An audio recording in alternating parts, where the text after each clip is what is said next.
Operador de convolução, tá? Então o assunto da aula de hoje primeiro o operador de convolução e segundo a transformada de Fourier, tá?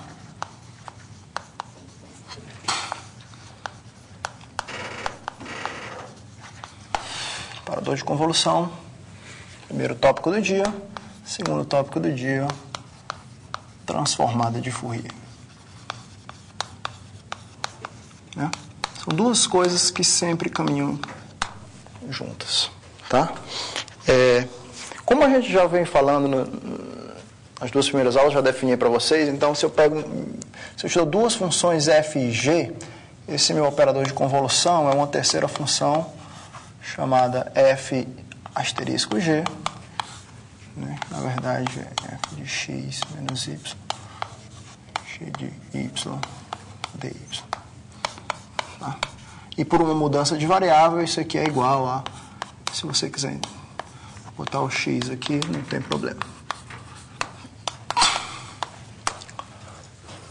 Tá? Então a gente definiu assim, isso aqui é o operador f asterisco g no ponto x, é definido por essa integral. E esse operador vai aparecer contínuo às vezes quando a gente estuda análise e equações diferenciais, tá? Espero que vocês já tenham visto isso aqui antes, né? Viram essa definição desse operador antes, mas se não, vamos fazer aqui uma breve lista das propriedades, principalmente as propriedades que são mais interessantes para a gente. Então, o que a gente pode dizer? Propriedades básicas desses operadores, né? Então, vamos lá. Vamos fazer aqui uma lista, uma proposição. O que é a convolução de duas funções? Por que ela é interessante, né? Vou anotar aqui, e aí depois a gente vai...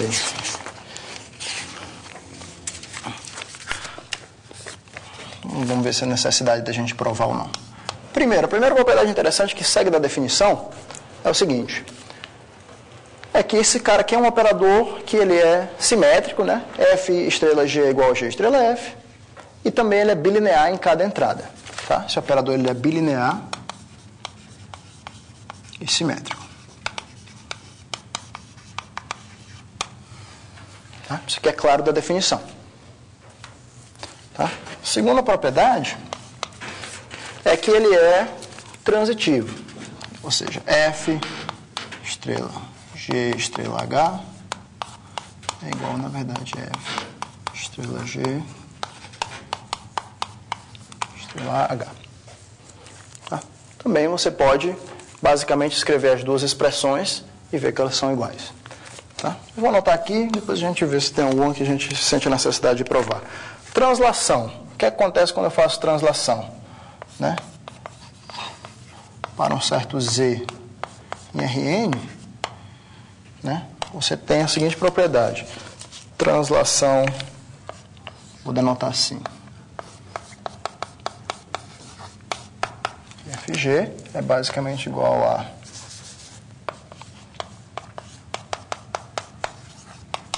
F.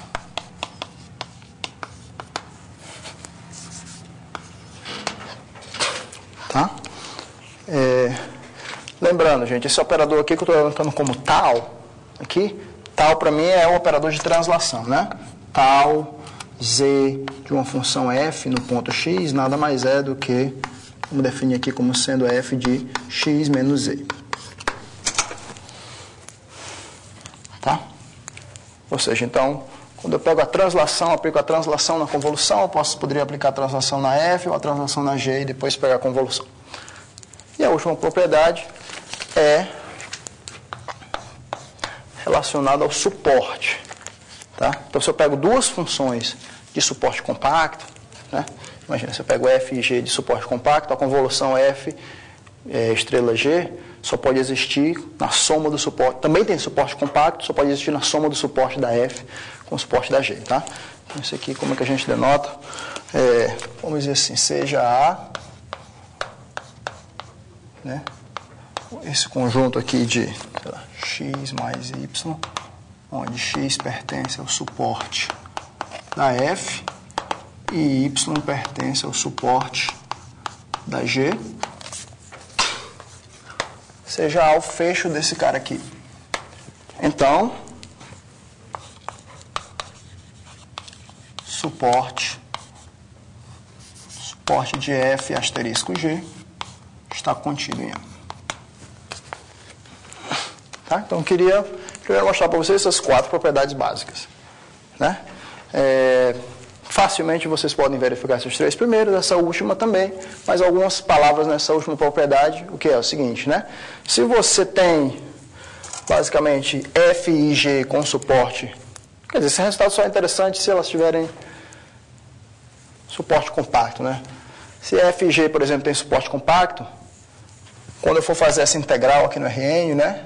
Essa integral aqui só vai viver, onde é que o x tem que viver? O x tem que viver num ponto onde x menos y está no suporte da F,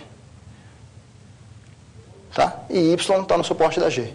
Então, para essa integral aqui ser diferente de zero, o que é que eu tenho que ter? Tem que ter y pertence ao suporte da G e x menos y pertencer ao suporte da F. Tá? Ou seja, x menos y é igual a um W no suporte da F, x vai ser igual a um W mais y, né? Ou seja, o x, para os quais esse cara aqui é diferente de zero, tem que estar nesse conjunto aí.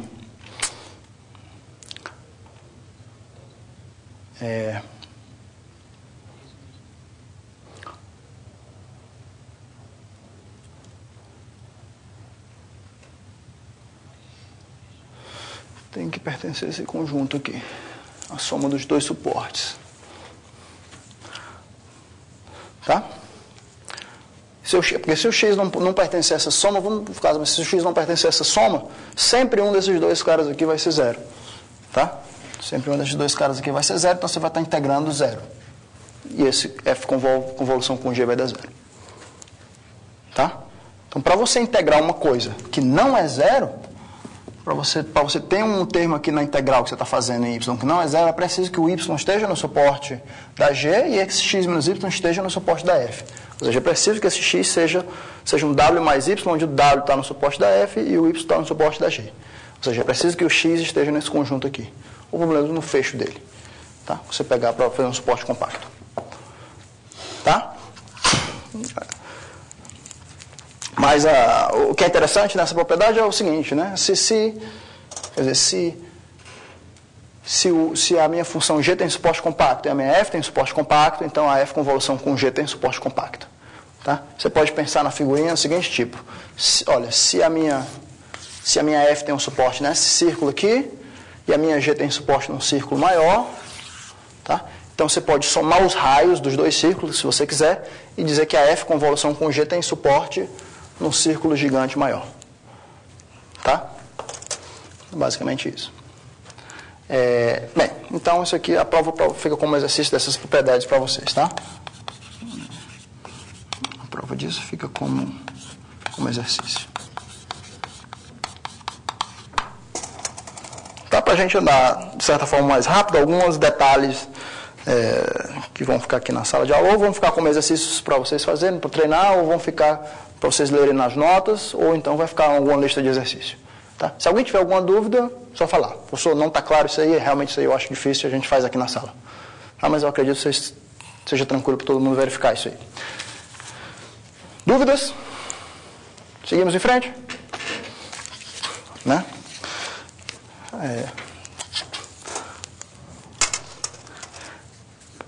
Foi levantado um ponto interessante ontem, eu estava pensando, né?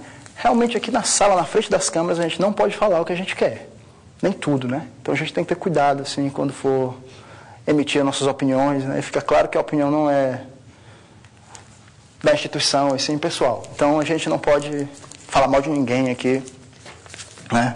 Então, eu estou lembrando disso que eu perguntei assim na primeira aula, como é que foi o curso alfa que vocês fizeram no semestre passado, o curso beta que vocês fizeram no semestre passado, todo mundo ficou assim. Foi ok. Foi bom? Tudo bem, estou só brincando. Vamos lá. Então, essas daqui são as primeiras propriedades dos operadores de convolução. Segundo, né? Vamos ver. Segunda propriedade que a gente já falou é a desigualdade básica para eles, né? O teorema de Hausdorff-Young, né? Desculpa, o teorema de Young. A desigualdade de Young, que diz basicamente o seguinte, olha, tudo isso aqui eu fiz, né, sem dizer qual era a regularidade das funções aqui, tá? F e G, você podia pensar aqui no começo como sendo todas essas funções, digamos, contínuas, tá? C1, de suporte compacto, se você quiser. Mas, se você me der a F, a desigualdade de Young diz o seguinte, né, que você sempre tem F convolução com G nessa norma LR menor ou igual do que F na norma LP, G numa norma LQ, onde 1 menor ou igual do que P, Q e R, menor ou igual que infinito, e vale a seguinte relação, 1 mais 1 sobre R, igual a 1 sobre P mais 1 sobre Q.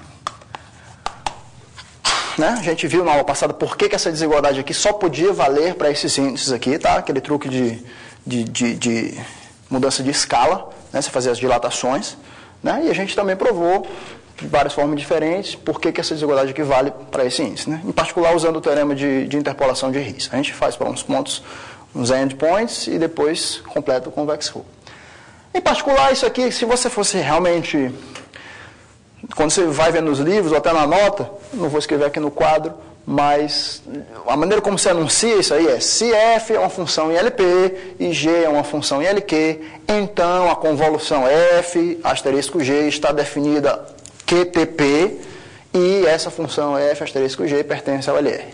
E vale a seguinte desigualdade. Ó, tá? Onde isso aqui, pô? Tá bom? Então isso aí a gente já fez, né? Proposição 1. Na aula de hoje, nosso teorema 2, esse aqui também já fizemos. Eu quero chamar a atenção só para um caso, um caso especial desse teorema aqui, que é quando P e Q são conjugados, certo? Quando P e Q são conjugados, ou seja, se você pegar 1 sobre P mais 1 sobre Q igual a 1, no caso aqui você teria R igual a infinito. Né? Mas se o P e Q forem conjugados, não só você tem que F asterisco G é limitado, né? Que é o que diz esse resultado, como você também tem um pouquinho mais. Né? Na verdade, ela vai ser uniformemente contínua e ainda vai decrescer no infinito. Né? Então, vou anunciar isso aqui, a gente pode provar essa propriedade. Vamos lá.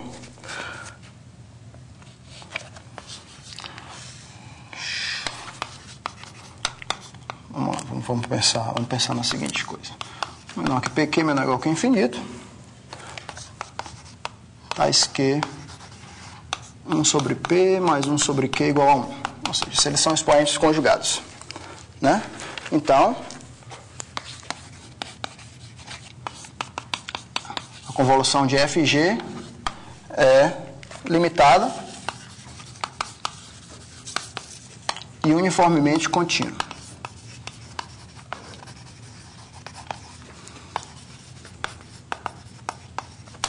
Mais ainda, vamos botar ainda, se esses dois carinhos eles não são 1 nem infinito, então a convolução de F e G está nesse conjunto aqui. Né?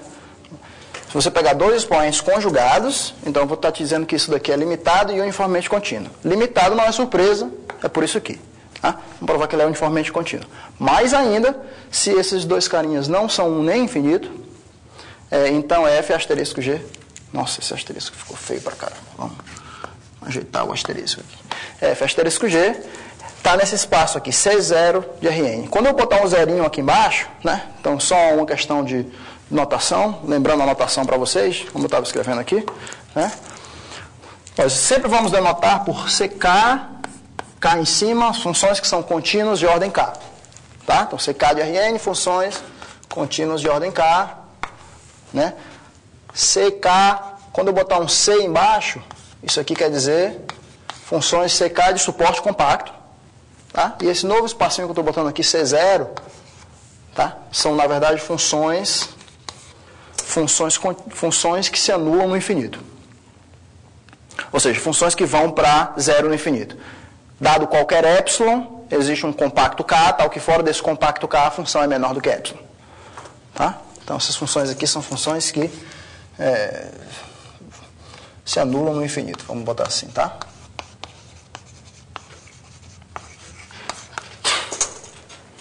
Vamos provar uma ideia da prova desse resultado aqui, então. Prova. Bem, que ela é limitada, não tem problema nenhum em fazer. Que ela é uniformemente contínua. Como é que eu provaria isso aqui, que ela é uniformemente contínua?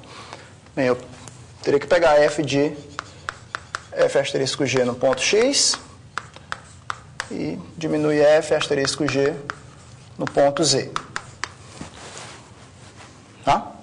Isso aqui dá o quê? Bom, pela minha expressão, definição de f e g,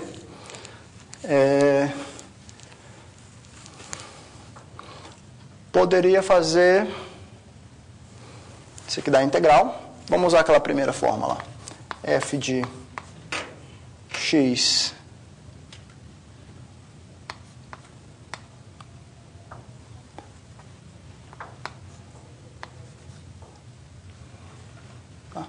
x mais y. Vamos fazer aqui em vez de botar x e z, vamos botar aqui um x mais h menos x. Então aqui seria x mais h menos y menos f de x menos y, isso aqui vezes g de y dy. Vocês concordam, gente? Né? Que é no ponto x mais h, tá? E essa segunda aqui é no ponto x. Tá bom? Então eu vou supor aqui, suponha que nesse caso o p é menor do que infinito, tá? Eu estou supondo que p é menor do que infinito porque eu quero usar a desigualdade Holder aqui e concluir que isso aqui é menor ou igual do que a norma LP de isso aqui, né, translação de H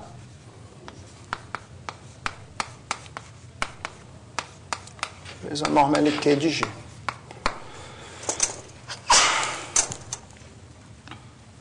Tá? Isso aqui é Holder. Tá claro por que essa desigualdade equivale? Eu estou pegando essa função aqui, a norma LP dessa função, tá? Que essa aqui, na verdade, é a translação por H, ou menos H, né? Se você preferir. Tá? Quer dizer, se eu quisesse fazer a norma LP dessa função, só fazendo aqui de baixo rapidinho, seria o quê? Integral de f de x mais h menos y, menos f de x menos y, elevado a p, dy, tá? Elevado a 1 sobre p. O que é que eu faço aqui? Primeiro eu troco a variável aqui, tá? Chamo y de x mais x menos z, tá? Aí aqui fica z, aqui fica z mais h, aqui fica dz, né? Isso aqui nada mais é do que a norma LP dessa função aqui.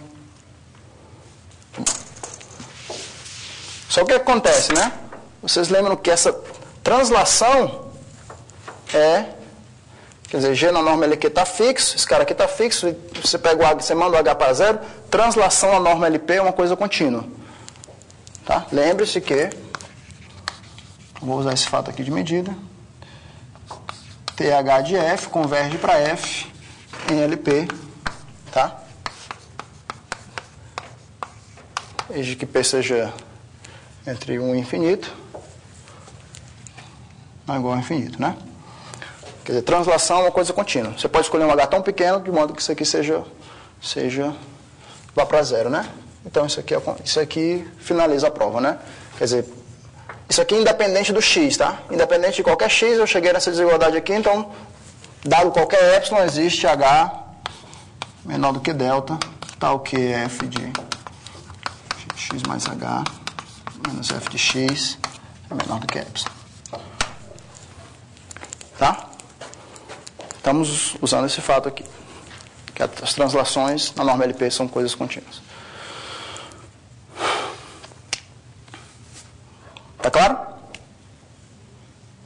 Ou dúvidas?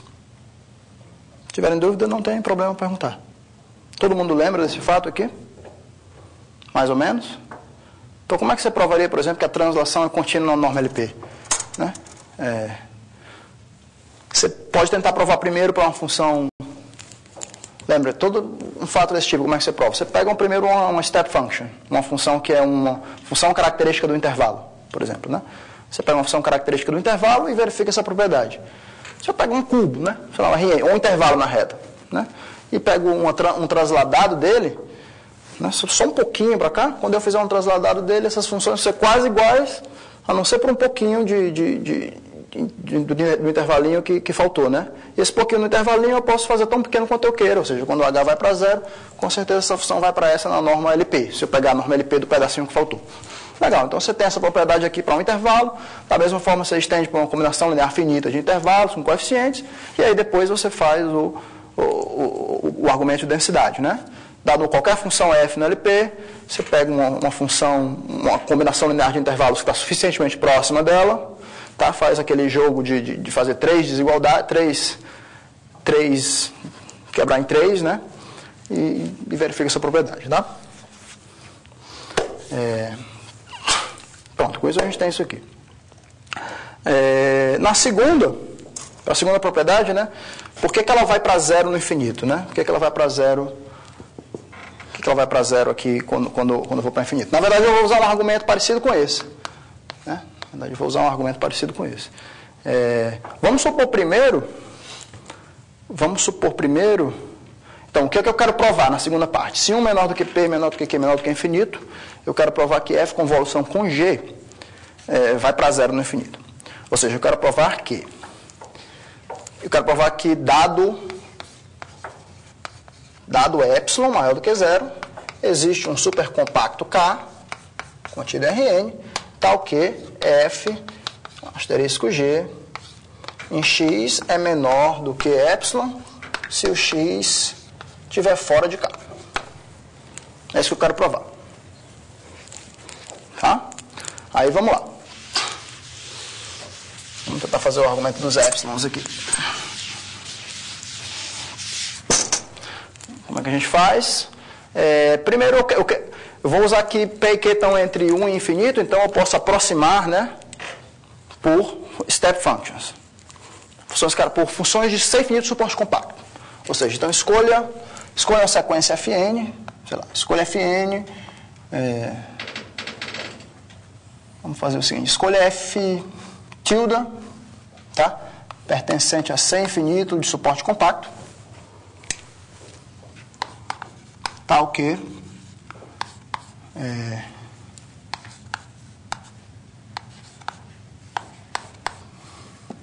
está pertinho na norma LP da F. Escolha G tilde também, C infinito de suporte compacto, tal que F, G menos G tilde está pertinho na norma LQ. Tá, menor do que epsilon. Tá? Depois a gente vai botar uns epsilon sobre 2 aí, alguma coisa. Mas tudo bem.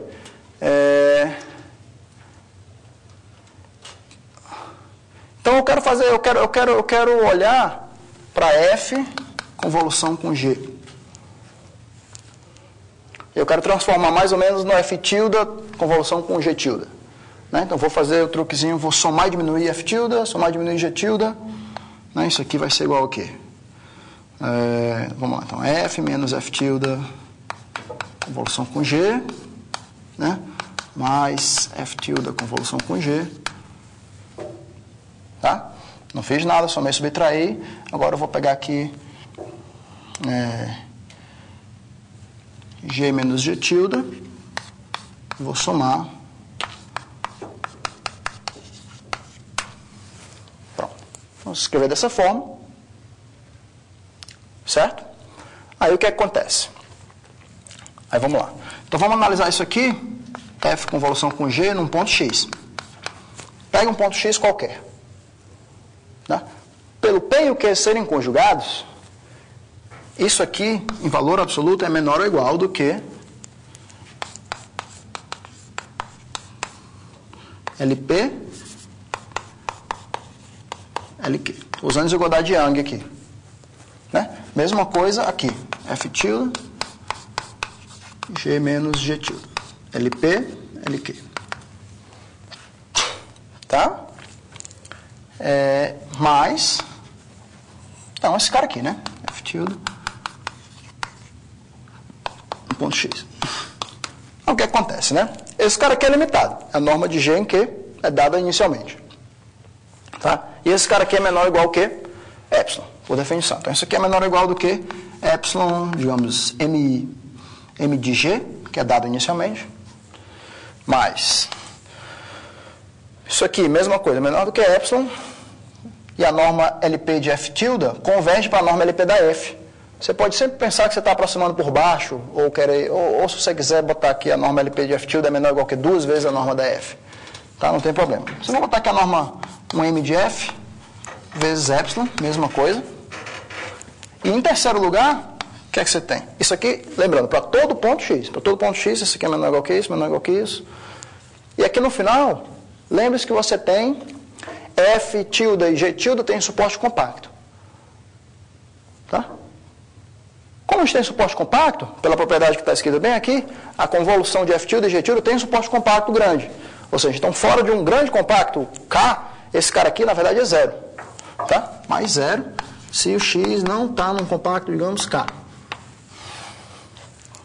Ou seja, então o que é que a gente faz? Na verdade, a gente só faz escolher, na verdade, isso aqui, epsilon sobre esse MG, e esse cara aqui, epsilon sobre esse MF, talvez 2 aqui, 2. No final das contas, isso aqui vai ser menor do que epsilon, se o x está fora daquele compacto K inicialmente. Então, quer dizer, o que é que eu fiz? Dado qualquer epsilon, eu consegui um compacto K tal que f, asterisco g, é menor do que epsilon fora do x igual a K. Tá?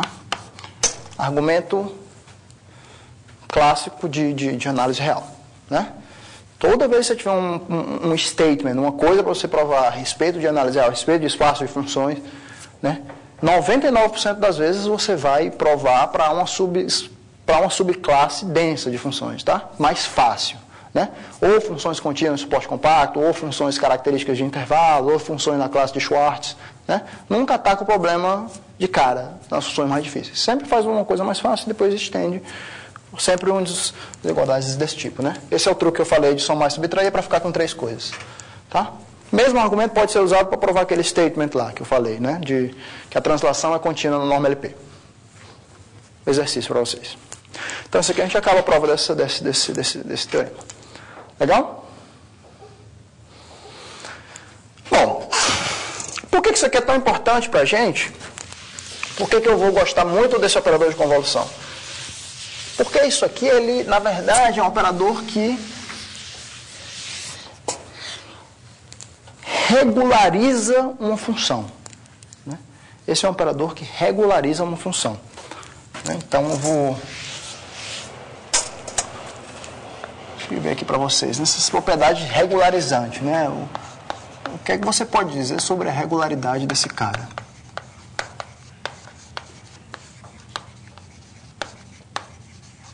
Regularidade da convolução. Lembrando, fg no ponto x. Integral de f de x menos y, g de y, dy. A grande sacada disso é você ter uma das funções, digamos assim, você está trabalhando com uma função ruim, né? E você gostaria que a sua função ruim se tornasse uma função boa, né? E o que é que você faz? Geralmente, quando você está com isso, você vai fazer uma convolução com um certo kernel bom. Em outras palavras, se você pega uma função, digamos, g, muito ruim, vamos dizer que ela é só localmente integrável. Você tinha uma função que é só L1 loc. Loc quer dizer que ela é, em cada compacto, ela é L1 no compacto. Certo?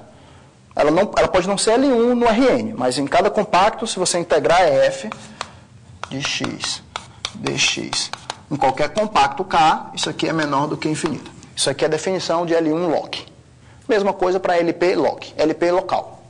Tá? Local, integral em qualquer compacto. Ou seja, a função é só localmente integrável. Pode ser muito ruim essa função. Né? Agora, se você pegar uma f, que é uma função boa, digamos uma f que é CK de suporte compacto,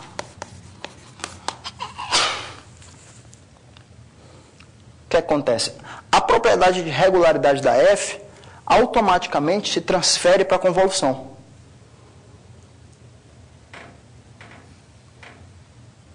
Tá? Ou seja, se você tiver uma G, então isso aqui vai implicar que F convolução com G pertence a CK de suporte compacto. CK. Só CK. Suporte compacto eu não sei mais. Né? Ou seja, né, a convolução, em geral, né, pelo menos tão regular quanto a melhor das funções. Tá? É regularizante. Ele pega a melhor das funções e o grau de regularidade da convolução é a regularidade da melhor das funções. Né? Como é que você veria isso, por exemplo? Você tem uma função aqui que é ruim pra caramba e tem outra função que é boa, ela é CK. Então você pode diferenciar a F K vezes. Como é que eu posso diferenciar a F convolução com G K vezes também? Olha, isso aqui teoricamente é você passar a integral para dentro. Né? Você tem que F convolução com G de X é isso aqui. Se eu quiser, por exemplo, tomar uma derivada em X, sei lá, se eu quiser derivar derivada em X com relação a X1, por exemplo. Como é que eu faço? Né? Eu quero concluir que isso aqui nada mais é do que o d de x1, a derivada em x, ela vai atuar aqui. Isso nada mais é do que a convolução, eu quero provar isso aqui, que d de x1, isso aqui nada mais é do que d de x1 de f, convolução com g. Ponto x. Né? Como é que você prova isso? Bem, isso aqui é a aplicação do, digamos, teorema da convergência dominada. Né? Como é que a gente poderia fazer isso? Vamos ver se a gente talvez precise de mais regularidade da G, talvez L1, mas vamos tentar fazer isso aqui. D de x1 de f de g de x, por exemplo. O que é isso? Eu quero derivar f de g de x em relação a x1. Então, isso aqui é o limite. Vamos lá, quando o h tende a zero, a integral. Aí aqui vai ser f de x menos y mais x mais h y1 menos y menos f de x menos y sobre h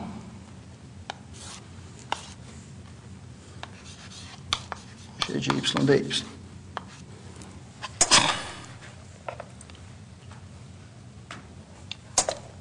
Tá? Quer dizer, eu só peguei essa expressão aqui. Deixa eu só talvez escrever uma linha a mais, né? Isso aqui nada mais é do que o limite de f convolução com g de x mais h é i menos f de x sobre h. Tá? Aí agora talvez a linha o que eu escrevi, né? Aí você pode só fazer a manipulação. Isso aqui dá o quê? F de x mais h é i menos y menos f de x menos y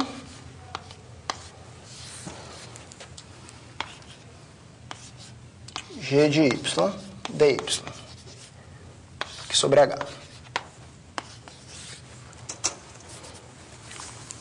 Tá legal? Definição vou tentar fazer isso aí.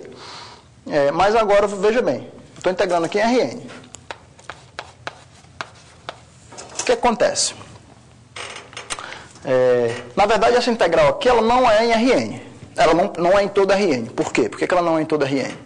Porque estou supondo aqui a minha f, digamos, sem infinito suporte compacto. Ou seja, então essa f só mora num compacto K, ao redor da origem. Certo? Ou seja, essas funções aqui, f de x menos y, só mora quando o y está perto do compacto K ao redor de x. Certo? Então essa integral aqui não é Rn, ela é num compacto, sei lá, numa grande bola de centro x e raio Rzão. Tá? Ela só mora aí. Legal. Você tem no compacto uma bola de centro x e raio Rzão, que você está integrando. Agora, nesse compacto aqui, a minha função g, ela é L1. Que g é L1 log, então a minha g é L1 nesse compacto. Legal. Agora, esse quociente aqui,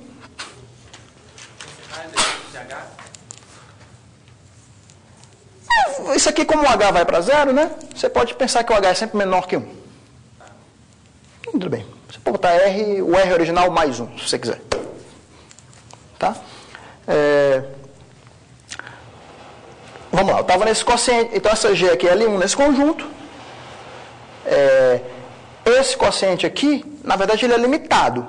Por que ele é limitado? Como essa derivada existe, né? Lembra que a gente tem um teorema do valor médio.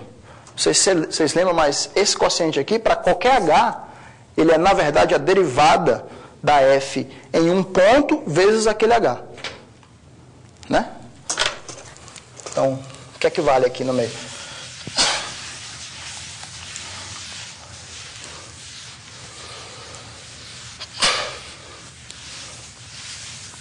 Esse limite aqui sempre quer dizer, sempre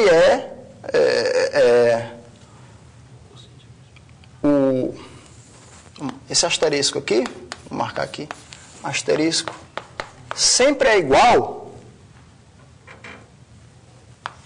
o dxi da f em um ponto, que é x, vamos lá botar aqui, x estrela, tá? Onde esse x estrela pertence ao intervalo x mais h, a linha mesmo, x mais h. X mais h é i, digamos assim. Né? Ou seja, aí quando o h vai para zero, na verdade isso aqui converge para o dxi/dx1 de f no ponto x. Tá? Desculpa. X menos y, isso. X menos y mais h. Né? Ele é uma derivada em algum ponto entre esses dois caras. Né? Mas o que eu quero dizer é que, como ele é uma derivada e a minha função é ck de suporte compacto, a minha derivada é contínua. Em particular, esses caras aqui sempre são menores ou iguais que uma constante m. Certo? Para qualquer h, isso aqui, como é esse cara aqui, isso aqui sempre é sempre menor ou igual do que um grande m, o módulo dele, né? Por quê? Porque f é supostamente de ck contínuo de suporte compacto. Ou seja, a primeira derivada é contínua e tem o mesmo suporte. Então, esse cara aqui é menor ou igual que m. Aí, o que é que eu faço? Para todo h, isso aqui é menor ou igual que m, eu posso aplicar o teorema da convergência dominada. Ou seja, isso aqui é dominado por uma constante m vezes g de y. G de y é integrável, então esse limite existe e eu posso passar o limite para dentro. Quando eu passo o limite para dentro, esse cara aqui vira o dx1 de f no ponto x. E eu acabei de provar isso aqui. Tá? E assim você faz para quantas derivadas você quiser. Né? Se você não quiser supor que a sua f é sem infinito tem suporte compacto, talvez você possa tirar esse suporte compacto aqui, talvez pedir que G seja L1, para querer usar a mesma coisa. Tá? Mas a prova vai ser a mesma. Legal. Então é para isso que a gente vai basicamente utilizar as convoluções. Né? Isso aí e a propriedade também de aproximação. Né? Não adianta nada eu fazer isso, eu começo com uma função ruim. Eu consigo regularizar, né? Eu consigo passar para uma função melhor. Mas essa ideia de regularização só funcionaria se eu conseguisse, de certa forma, voltar para a minha função original. Então, a ideia é essa. Começo com uma função ruim, regularize, ela toma uma sequência de funções que são boas, e agora eu quero que essa sequência regularizante volte para a minha função original. Tá? Isso aí tem a ver com o que a gente chama de aproximações da identidade, que é o tópico que a gente vai falar agora. Só um parênteses antes de eu falar disso, uma função que a gente vai estar conversando nesse curso de EDP, que o Evans usa muito o tempo inteiro, é essa noção que ele chama de modifier, né? Uma função, por exemplo, você pode experimentar essa função aqui, vou definir o modifier clássico, que é essa função aqui, eta de x é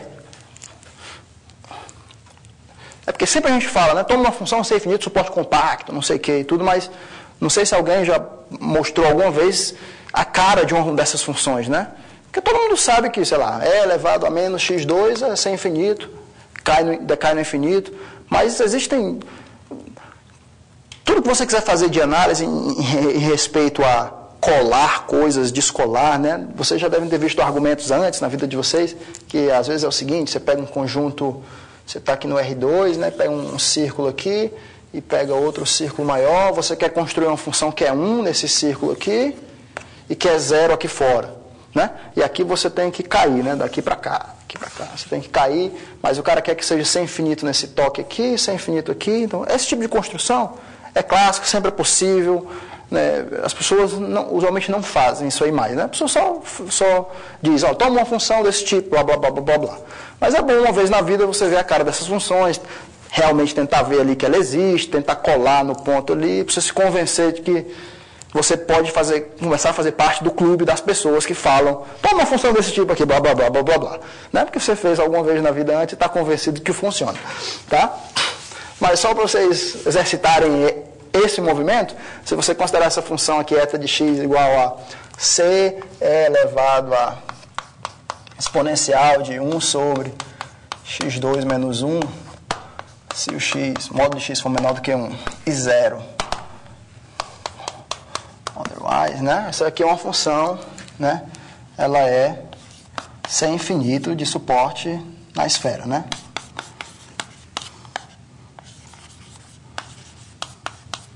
Com suporte de eta igual a...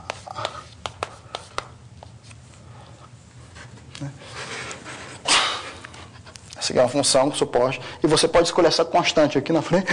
Você pode escolher essa constante aqui na frente, né? De modo que a integral de eta de x dx seja igual a 1. Você normaliza a integral. Vocês vão já ver por que essa normalização da integral é interessante, tá? Então, isso aqui é um exemplo de função que a gente está falando, vai estar falando sempre. Né? Quando eu falar para vocês, toma uma função C infinito de suporte compacto, você pode pensar nessa função aqui. Tá? Que é radial, na verdade ela é radial e tem suporte na bola unitária.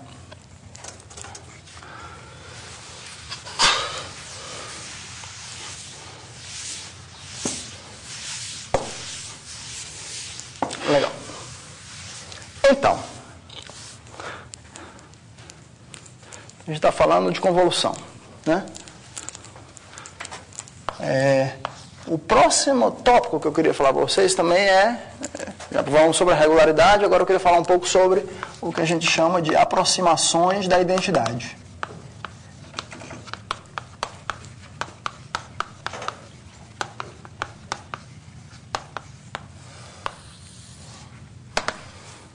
Tá?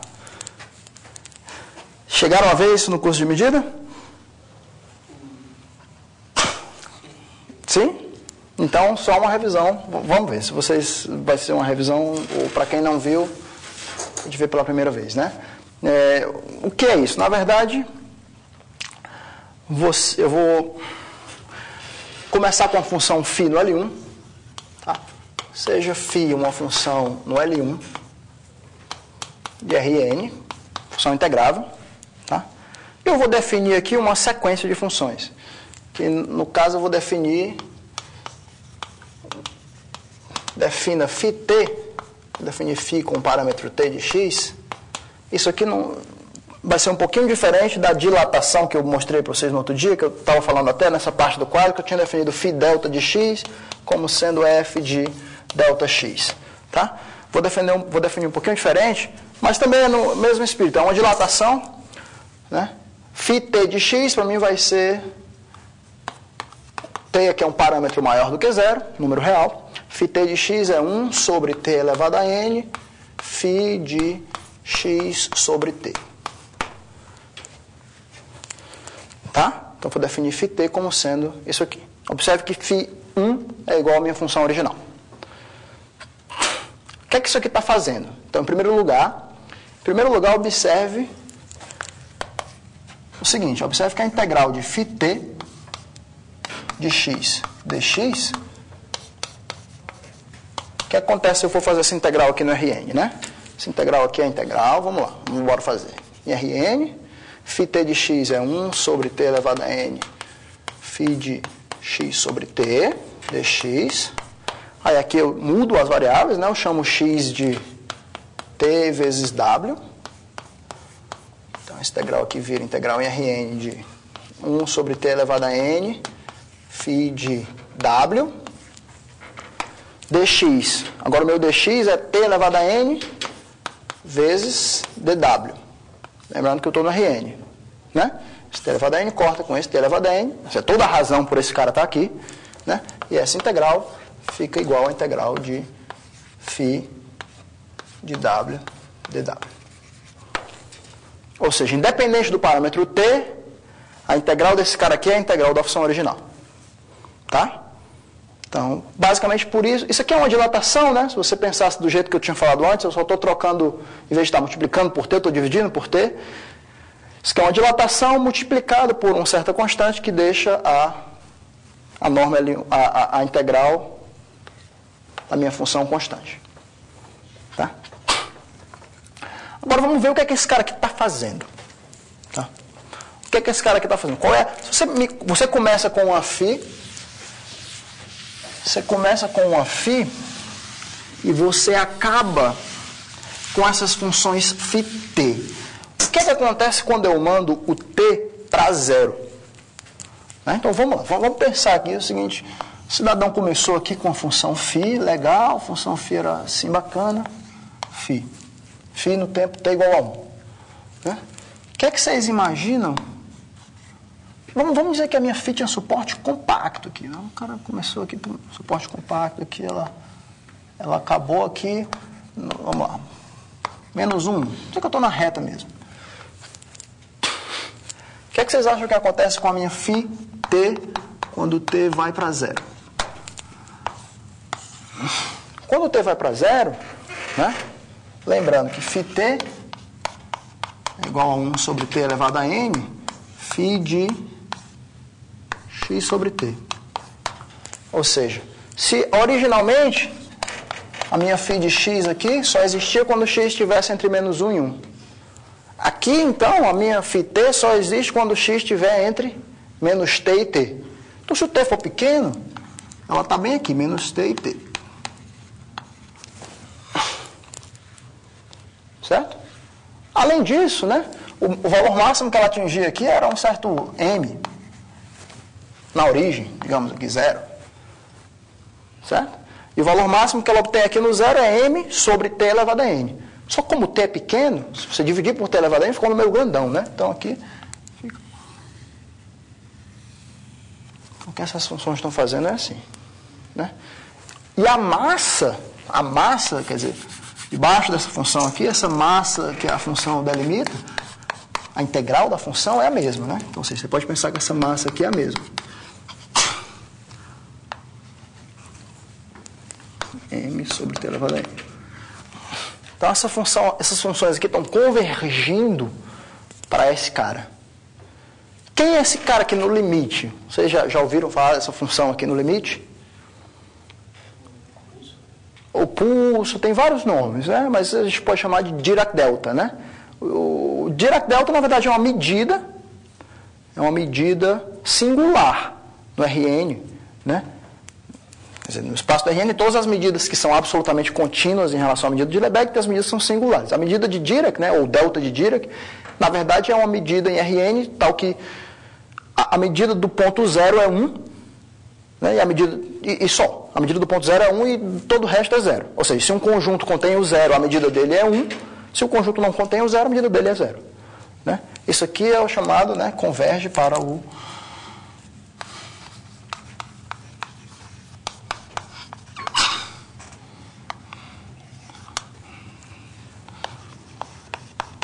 para a medida ou função, né, essa função delta de Dirac, né?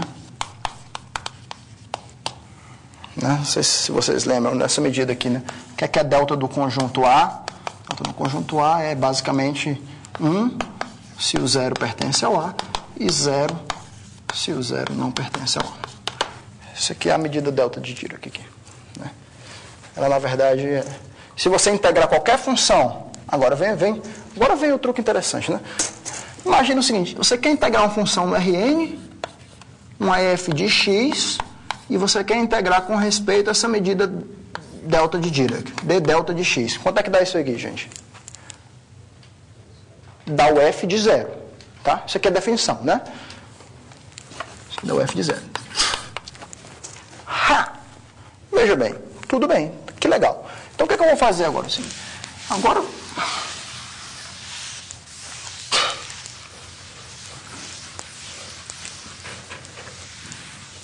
Pense bem, em vez de integrar com respeito ao delta de Dirac num ponto x, eu vou pensar o seguinte, vamos pensar que eu quero integrar uma função f de x menos y, delta de y, dy.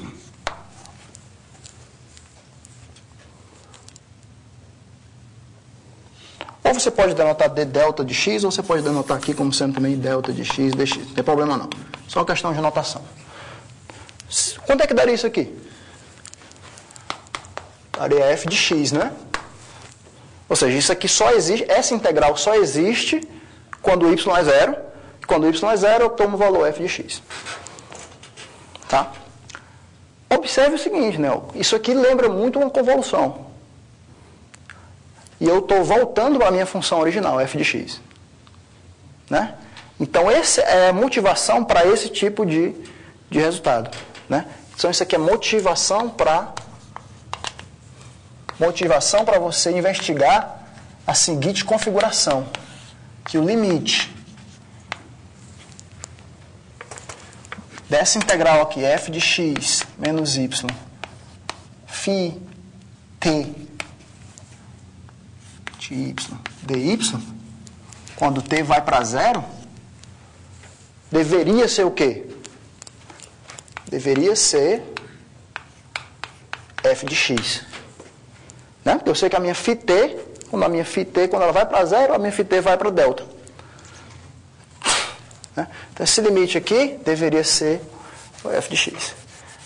Por isso que eu digo que essas minhas φt's é uma família que aproxima a identidade. Né? Ou seja, isso aqui eu quero provar que o limite de f convoluído, né, com φt dá igual a f original, quando t vai para zero. Essa é a minha pergunta. Tá?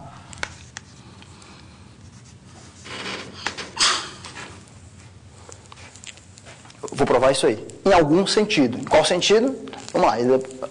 Isso aqui pode ser feito funcionar em vários sentidos. Né? Vamos pensar em um sentido. Né? Você pode pensar que isso aqui, pô, será que isso aqui vale pontualmente? Será que isso aqui vale em alguma norma LP? Né? Então, você tem várias maneiras de pensar nesse tipo de convergência. Né? Vou mostrar aqui dois resultados para vocês. Um da convergência na norma LP e outro de convergência pontual. Tá? Então, vamos lá. Teorema.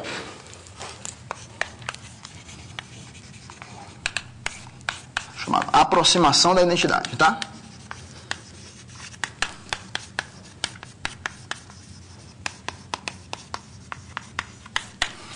Então, é isso aqui que a gente vai fazer. Muitos truques em EDPs vão ser desse jeito. Começa com uma função ruim, você vai trocar por uma sequência de funções sem infinito, que converge, às vezes, pontualmente ou em LP para a função original. Tá? Teorema da aproximação da identidade. Seja φ uma função pertencente a L1. Tá?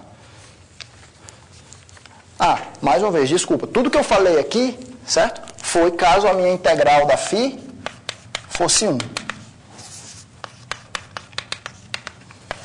Tá? Se a minha integral da φ de x for 1, eu vou convergir para delta, que tem massa 1.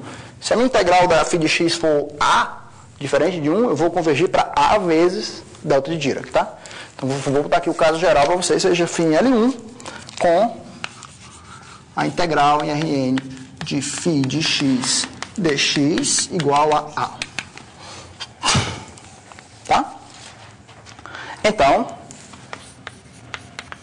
valem as seguintes coisas. Vou anotar aqui.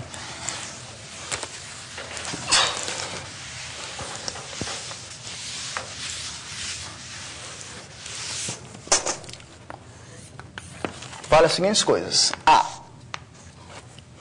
Vou botar. Se F pertence ao LP, tá? 1 menor ou igual que P menor do que infinito. Isso aqui implica que F convolução com φt converge para A vezes F a norma LP.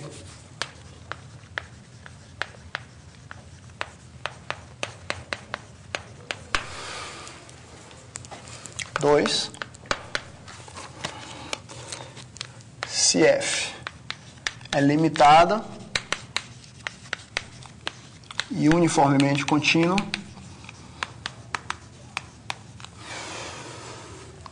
então F convolução com φt converge para A vezes F uniformemente quando t vai para 0. 3. Se F pertence a L infinito, que é Rn,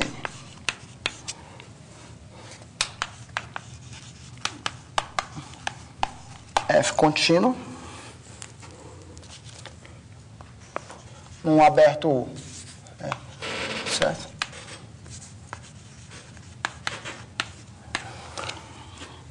Então, F convolução com φt converge para AF, uniformemente em cada compacto, né? Uniformemente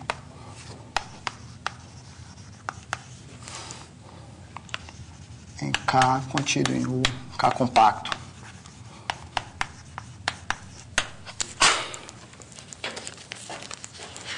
Tá? Então esse aqui é o teorema. Aproximação da identidade. Você começa com a função L1. Então esses caras vão convergir, cuja integral é A. Tá? Esses caras aqui vão convergir para a função A vezes F em algum sentido, né? A norma LP em geral, se a sua função F é só LP, isso aqui converge sempre para F na norma LP. Se a sua função for limitada e uniformemente contínua, então isso aqui converge para F também uniformemente, quando t vai para 0. E se a sua função é limitada, contínua em um aberto, então F converge uniformemente em cada compacto, cada contido em 1. Então essa aqui é a primeira versão desse teorema de aproximação da identidade. Deixa eu anotar para vocês aqui uma segunda versão, que é uma versão mais forte, onde você pede mais regularidade dessa φ, né? Que observe que aqui ele só converge em LP, em geral, né? E ela converge pontualmente, mas se eu já pedir bastante da F, né? Aqui eu estou pedindo F limitada e uniformemente contínua, quer dizer, minha F já é de certa forma regular, e aqui também, tá? Mas eu queria um resultado em que a F não fosse muito regular, e que a minha φ fosse mais, e que eu gostaria que essas aproximações convergissem para F pontualmente. Então, esse é o resultado aqui desse próximo teorema. Teorema. Eu vou anotar aqui a aproximação da identidade versão forte.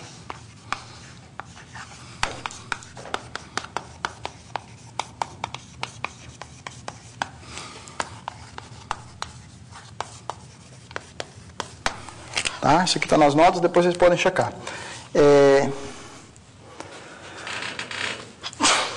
Suponha que a minha φ seja em L1, tá? Então vamos fazer as mesmas hipóteses, né? Seja φ pertencente a L1 de Rn, né? Tal que a integral de φ de x dx igual a 1a, né?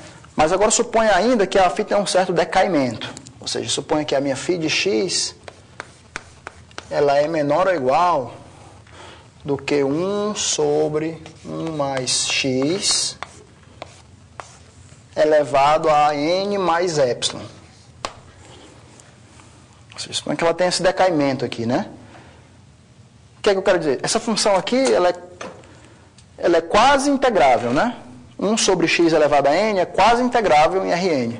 1 sobre x elevado a n mais epsilon, ela é L1. Ela é integrável em Rn. Tá? Então, suponha que isso aqui vale... melhor que eu com constante aqui. Você pode botar uma constante disso aí, né? Onde epsilon maior do que 0, c maior do que 0 são constantes, são dados. Tá? Então, se ela tem esse certo decaimento aqui, em particular, função exponencial tem esse decaimento, gaussiana tem esse decaimento, então vai valer o seguinte. Então,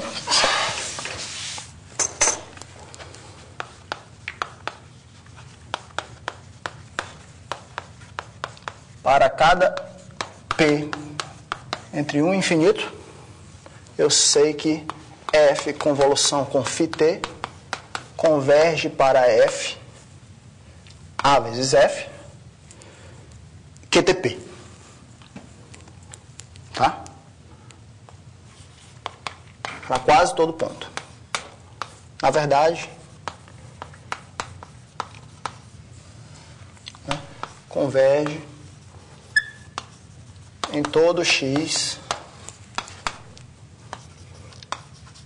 no conjunto de Lebesgue de F.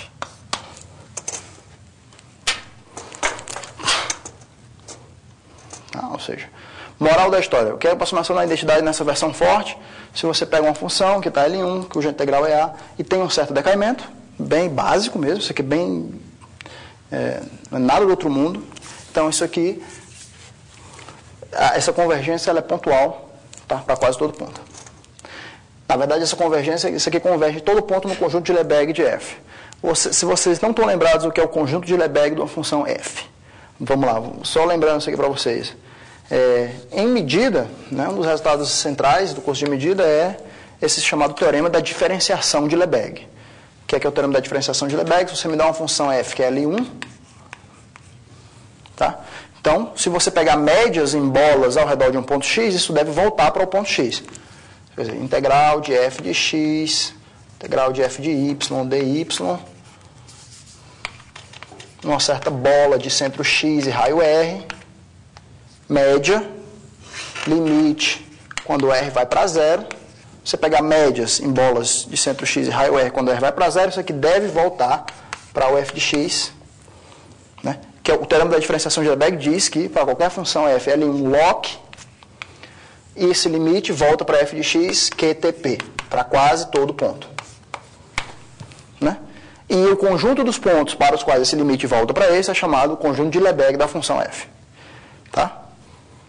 O que a gente prova nesse teorema é que para todo ponto no conjunto de Lebesgue, ou seja, usando essa definição exatamente, né, a gente vai provar que esse cara converge para esse. Tá? A prova desses dois teoremas estão nas notas de aula. Vamos ver o que a gente consegue fazer hoje. Eu não quero também me estender muito nisso, porque a gente também tem que começar a falar sobre equações, né? Vamos fazer o que a gente puder hoje nos próximos 10 minutinhos, e aí o resto eu vou deixar para vocês lerem em casa. Tá? Primeiro, eu queria provar primeiro o item 1 aqui, né, que é bastante... talvez uma coisa bastante central, né? Essa aproxima na norma LP. A propósito, né? Se isso aqui aproxima na norma LP, você poderia escolher uma subsequência que converge QTP, né? Fn converge para FNLP, existe uma subsequência que converge QTP. Né? Mas esse resultado é um pouco mais forte, que diz que a sequência mesmo, né, sem passar por uma subsequência, converge. Legal. Vocês vão ter uma semana interessante para brincar com isso aí.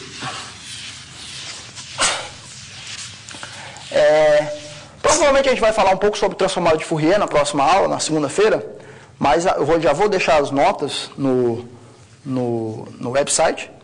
E vou deixar duas listas, uma basicamente sobre problemas de convolução e outra com problemas da transformada de Fourier. Vocês já podem se antecipar e ler as notas de transformada de Fourier, tentar fazer os problemas.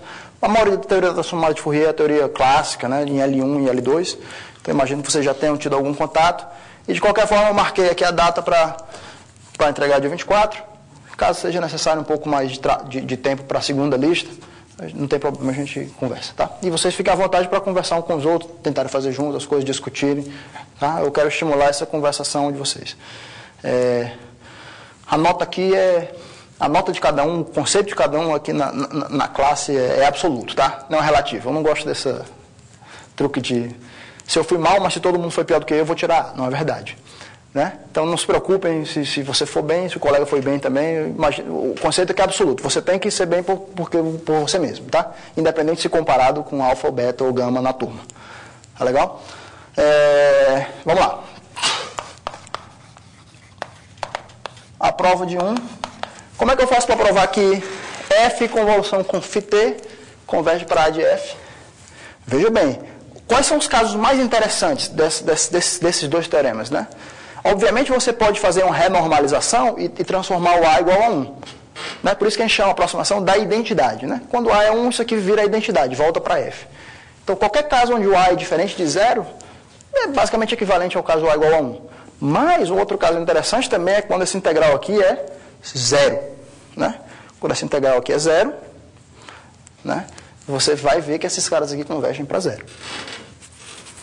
Tá? Então, o que a gente vai fazer é o seguinte, vamos lá. Então, vamos escrever F, vamos escrever a diferença das duas, né? F convolução com φt de x menos F de x, menos AF de x é igual a... O grande lance é você fazer isso aqui, né? Isso aqui é a integral de φt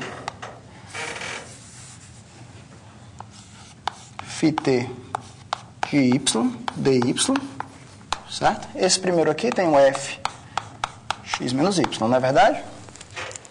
E esse segundo aqui, você escreve nada mais do que você repete ele.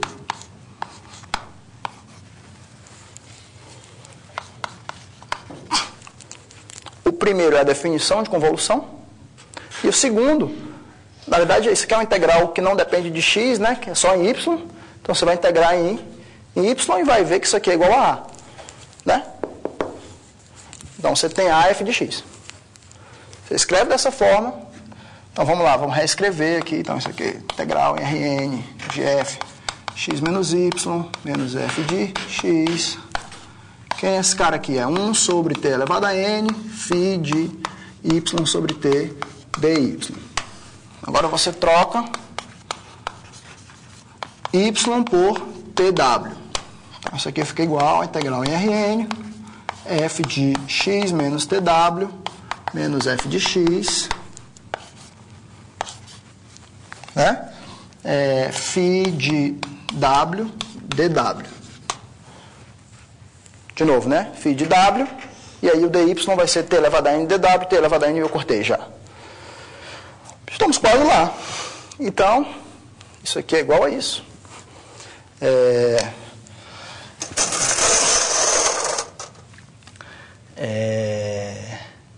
O que é que eu faço agora, hein, gente? O que é que você faz agora quando você tem um integral desse jeito aqui? Isso aqui é uma função de x, né? Isso aqui é a minha função, se você quiser parar e escrever assim, isso aqui é a minha função tal, tw, de f menos f de x, né? Φ de w dw. Isso aqui é uma translação apenas de f menos f. Se você quiser, você pode escrever assim. Agora, o que a gente vai usar aqui? A gente vai usar... Eu quero analisar a norma LP desse cara. Né? Então vamos lá, vamos fazer gigante a norma LP. A norma LP, F, convolução com φt menos AF, a norma LP. Isso aqui é igual a integral, vamos lá, integral em Rn de módulo de F, convolução com φt de x menos AF de x elevado a P dx elevado a 1 sobre P. Isso aqui é igual a isso. Legal. Agora isso aqui eu sei que é igual. Se eu trocar aqui a minha linha de raciocínio por isso, né? Eu sei que isso aqui é igual a integral de Rn vezes aquele objeto lá dentro, né? Módulo de TW de F menos F de X φW módulo integral Rn φW dW elevado a P dx elevado a 1 sobre P.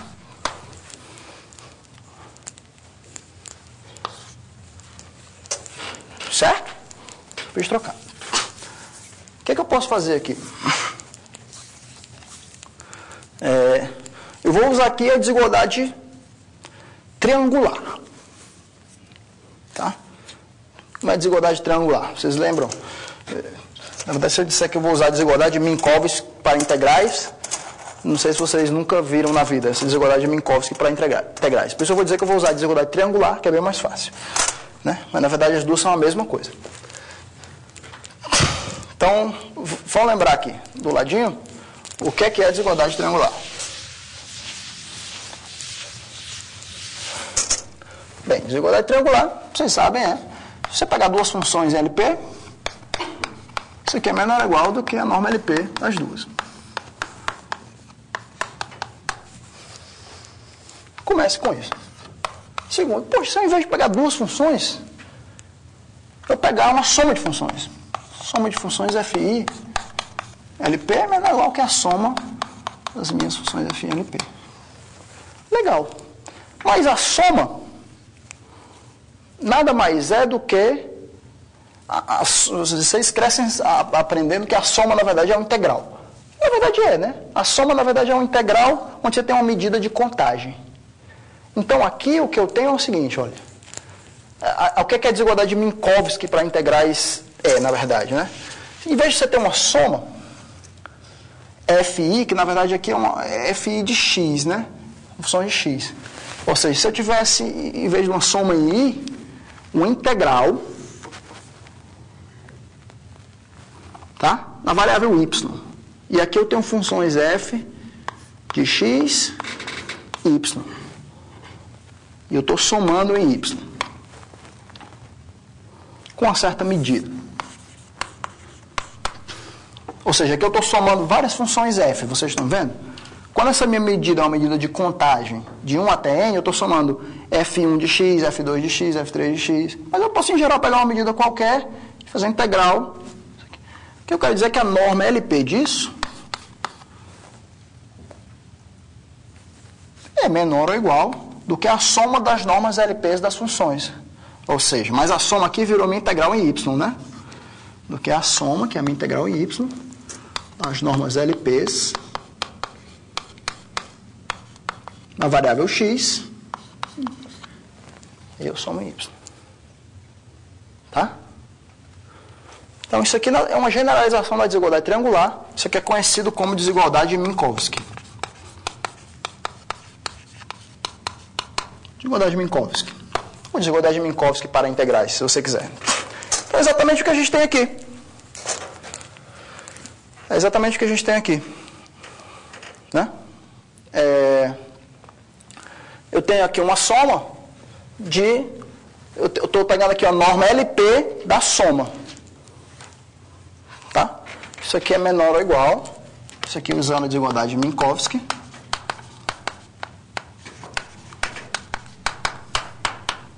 Isso aqui é menor ou igual do que... Isso aqui é a norma LP da soma. Menor ou igual que a soma das normas LPs. Então, isso aqui é a soma das normas LPs desses carinhas aqui, né? De x. Isso aqui é a medida, tá? Isso aqui é aquela medida de 1000 que eu estava botando ali. Então, menor ou igual que a soma das normas LPs.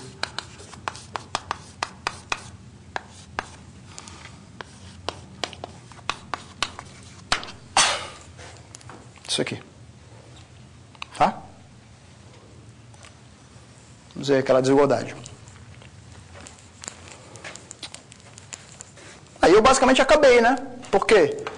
Eu queria provar que isso aqui vai para zero. Como é que eu argumento se eu quero provar que isso aqui vai para zero? Provar que isso aqui vai para zero. Isso aqui é limitado. E a translação é contínua na norma LP. Tá? Talvez aqui eu tenha que tirar o infinito, né? Aqui P é menor do que infinito. Né? Translação é contínua na norma LP. Ou seja, quando eu mando o Tzinho para zero, translação é contínua na norma LP. Vamos ver como é que a gente finaliza isso aqui. Primeiro, F está em LP. Qualquer transladado de F está em LP, então a norma desse cara aqui é menor ou igual que 2 vezes a norma de F em LP, que é uma constante. Então isso aqui é dominado por uma constante vezes a norma L1 de φ, que existe. Então eu posso usar o teorema da convergência dominada. Quando eu uso o teorema da convergência dominada, quando eu passo T igual a zero, para cada W, isso aqui vai para zero. Ou seja, isso aqui então vai para zero. Né? Então isso aqui vai para zero quando T vai para zero. 2 fatos, né? Primeiro, teorema da convergência dominada. Segundo, porque a translação é um operador contínuo na norma LP. Tá?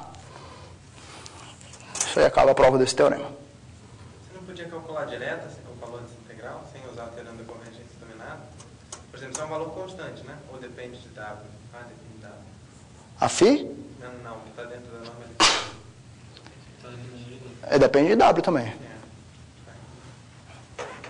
Né? Mas está claro para todo mundo? Então, bacana. Esse segundo statement aqui, na verdade, é a mesma prova do primeiro, tá? Se F é limitado e uniformemente contínua, então isso aqui é uniformemente. A prova é a mesma, sendo que em vez de tomar a norma LP, você avalia direto isso aqui, né? Avalio direto isso aqui, avalio direto isso aqui, tá? Minha φ é L1, isso aqui vai ser menor ou igual do que epsilon, tá? Então, é a mesma prova. Tá?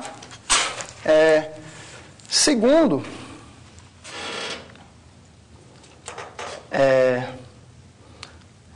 esse terceiro aqui tem que fazer um pouquinho mais de trabalho, mas as ideias são as mesmas. As ideias são basicamente as mesmas. Isso aí, você está no compacto K, uma função que é contínua no aberto U. Dentro de um compacto K, ela é uniformemente contínua. E você usa isso aqui, as mesmas ideias para provar. E eu vou deixar vocês para verificar a prova desses 3 carinhas aqui nas notas de aula, tá? Então, tem a gente acaba aqui hoje. Tem uma boa semana que vem, tá? Pensem nessas listas de exercícios que eu vou passar para vocês. Não são muitos problemas, são 5 em cada lista, mas eu acho que são problemas bastante interessantes, não são fáceis, são problemas, eu acho, desafiadores, de certa forma. Como as listas, para quem faltou a primeira aula, né? Nós vamos ter 2 provas e as listas de exercício. Vou tentar passar uma lista por semana, talvez não na semana da prova, mas com 5 problemas por semana, 5, 6 problemas, tá? As listas vão contar 25% da nota de vocês, a primeira prova 25% e a última prova final 50%. Tá? Essa é a ideia inicial. Fique à vontade para pesquisar em livros, a lista, pesquisar com os colegas e tudo, mas sempre tenham a hombridade, quer dizer, tenham certeza de que vocês estão aprendendo, tá? Não evitem copiar do colega ipsis literis, assim, na véspera de integralista, quer copiar só para ter aquela questão. Não, mas se você for discutir com alguém, discuta e tudo, mas na hora de escrever, faça a sua própria redação, do jeito que você entendeu. Vai estar hoje à noite no site. Cadê a lista de e-mails da galera? Vocês acabaram? Eu vou mandar uma notinha para vocês quando estiver pronto, só não acabei antes porque hoje eu estive mudando de sala e houve um problema de informática aí que eu não consegui acessar a minha conta hoje, mas hoje à noite está tudo no site para vocês e vocês passam aqui.